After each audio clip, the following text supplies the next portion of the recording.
Blending is an essential watercolor skill that can be used to create a gradual transition between tones or colors, or to add three-dimensional form to your paintings. There are loads of different blending techniques, and we'll be exploring more of them in later tutorials. But for now, we're going to keep things simple and use a wet-on-wet technique to learn how to paint grads and then create this painting. We'll begin by practicing on one sheet of paper, and then we'll produce the painting on another. If you're already familiar with the technique, then you can skip ahead to the painting. So let's go! Grab a sheet of watercolor paper. It's worth stretching it for this tutorial since we'll be using a lot of water and that will make the paper buckle. If you want to learn how to stretch watercolor paper, then check the link in the description. Draw these boxes with a pencil and ruler. Get your paints all mixed beforehand. The next step is time sensitive, so we want to have them sorted before we move on. I'm using crimson and mid-yellow. Mix up plenty of both of them. Paint the first area with clean water. The goal is to get a slight sheen to the paper. You don't want any pooling happening. If you end up with too much water on the paper, you can always brush it to the edges and wipe it off with tissue, or dry your brush off and use it to pick up the excess water. Either way, you'll find it much easier to view how much water is on the paper by looking at it from an angle. This is what you're aiming for. Starting at the top and using smooth horizontal strokes, apply the paint to the paper like this. You can go one way or both ways, totally up to you. Don't worry about going over the lines. We're not practicing colouring in here. I'm just drying the brush off here a little before going over the grad a second time to smooth it out.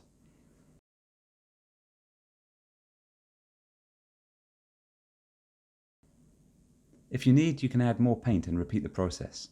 As you can see, the paint and the grad remain quite editable while they're wet. It doesn't matter if your painting is much darker or lighter than this, or there is less or more of a grad. The whole point of this process is to get familiar with how the paint works, so you can develop control over the effect you want to create.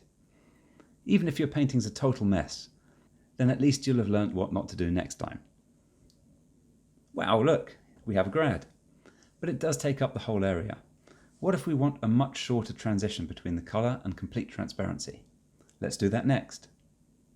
Start exactly the same as before by adding a water wash to the paper. Then add the colour at the top. Just a little less of it. You can see I've got a little bit too much water on the paper here, and it's bleeding a bit, but that's not going to be a problem. Stop here, wash your brush and then dry it. Go over the paint you've laid down and start blending it in. Because we've introduced a little bit less paint to the paper this time, we have a much shorter grad. The grad needs smoothing out a bit, so I'll wash and dry the brush again and blend in the other direction. By blending in the other direction, I'm preventing the grad from going any further. You may or may not need to do this. I actually want it to be a bit darker, so I'm going to take a tiny bit more paint and add it to the top and repeat the process. As you can see, this is not an exact science. Watercolours are very organic, and you'll find it difficult to create the exact same painting twice. Don't fight this. You'll become very frustrated. Now we're going to do a similar thing, but fading from one colour to another. Really raising the stakes here. There's a few different ways to do this, but this one works really well for the effect we're going for. Start with exactly the same process with the water, and then put down the yellow paint.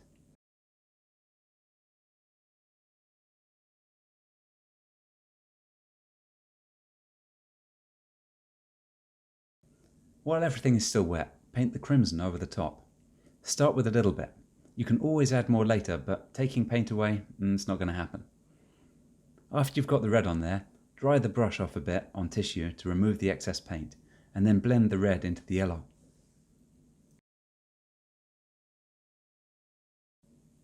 I'm just going to clean the brush off and smooth out a little bit of the blending at the bottom.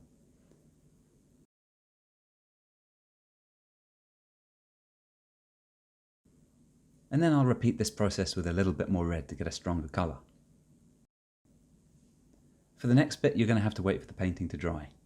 If you can't be bothered to wait, just wet the hairdryer on it. Word of caution though, if the painting's too wet, you'll blow the pigment across the surface and make a mess. So unfortunately, a little bit of patience is necessary sometimes. Time to practice some more detailed blending. Start by drawing a line here.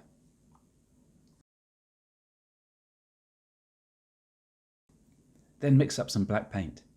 The black paint is super pigmented, so you'll need to dilute it with a lot of water. Then thoroughly clean the brush and paint in a very thin glaze of water under the line. You can see here I've removed most of the water from the brush by lightly dabbing it on a tissue. Paint along the line, trying not to go over it. Then dry the brush off and use it to blend the paint into the water you laid down. If you need to add a little bit more water to achieve the fade that you want, then you can do that too.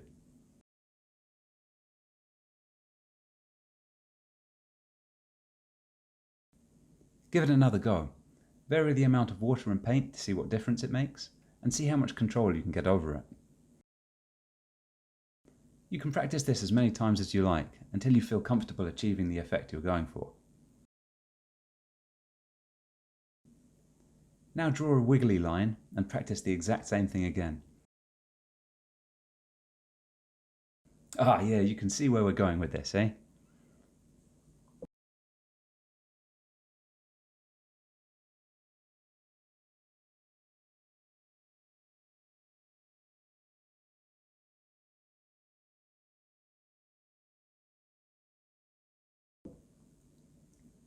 Now try drawing the horizon line and the simple landscape so you can practice it before moving on to the real painting.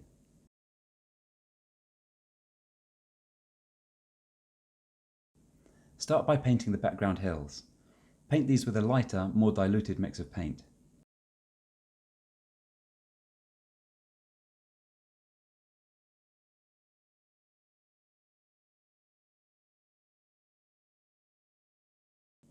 Wait for the paint to dry or use a hairdryer to speed up the process. Then paint the foreground hills.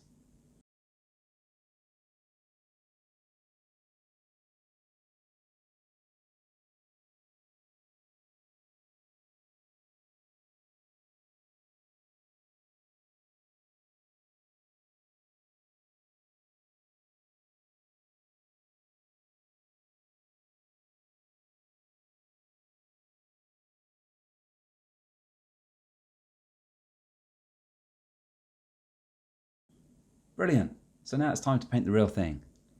Grab your Chromatek tutorial pad and locate the template, or download it from the link in the description below and print it on your own watercolor paper. If you've still got lots of paint mixed up from the practice session, then use that, or mix some more.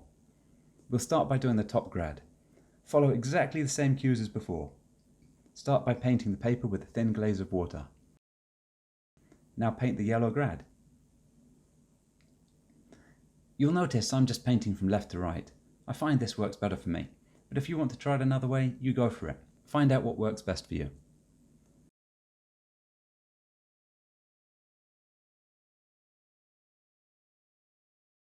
While the paint is still wet, introduce the red and blend it into the yellow. Remember, it's better to start with a smaller amount of red.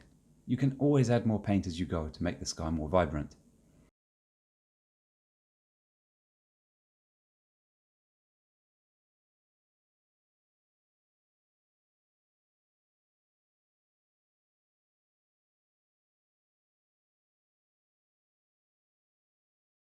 As you can see, I'm adding more red here.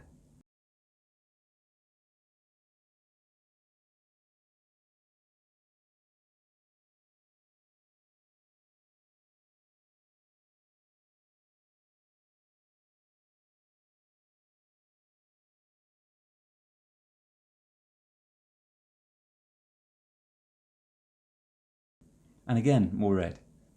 You can do this as much as you like to achieve the effect you want. Here I'm just cleaning a bit of the excess paint off the tape at the top. Leave the painting to dry.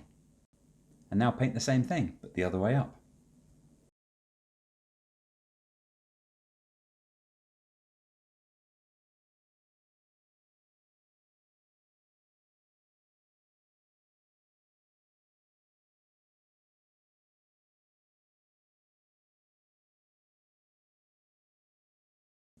Once you're finished, wait for the painting to dry. Since we've used a lot of water with this technique, it's best not to dry it with a hairdryer. You could easily blow the pigment about on the paper and alter the effect you've created. And now paint the landscape using the same techniques as in the practice. Start with the background hills on the right, which will be a lighter shade. Add a thin glaze of water under the line of the hills. As you can see, I'm going to paint the landscape and the landscape reflection at the same time. This is going to help me get them looking as similar as possible. Take your landscape colour and paint along the top of the hills before drying your brush and blending the paint downwards. It's always worthwhile testing the paint mix on a separate bit of paper first to make sure you've got the right translucency. I've also mixed a little bit of cobalt blue in with the black. And remember, we can always make things darker later, so best start lighter than you think it needs to be.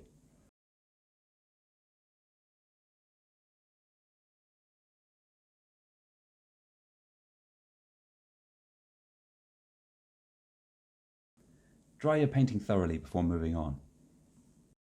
Now add more paint to the diluted mix to make it darker, and paint the hills on the left.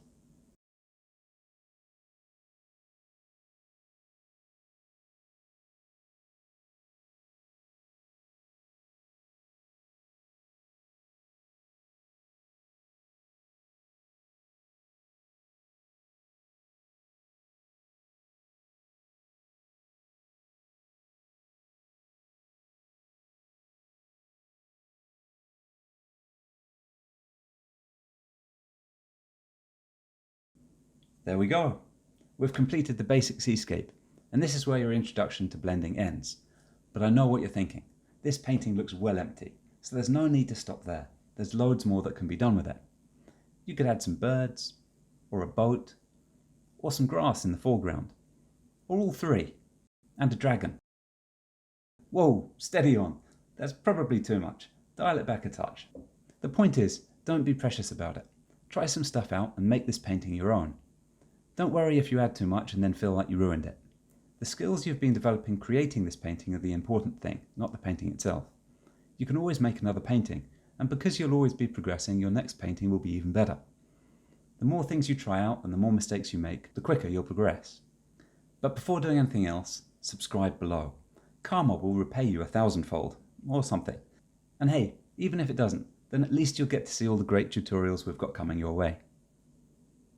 I hope you enjoyed following this tutorial, and if you have any questions or comments, then drop them below. We'd love to see any of the paintings you make, so stick them on Instagram and tag them with #Chromatek. As always, thanks for watching and sending happy vibes from Tokyo.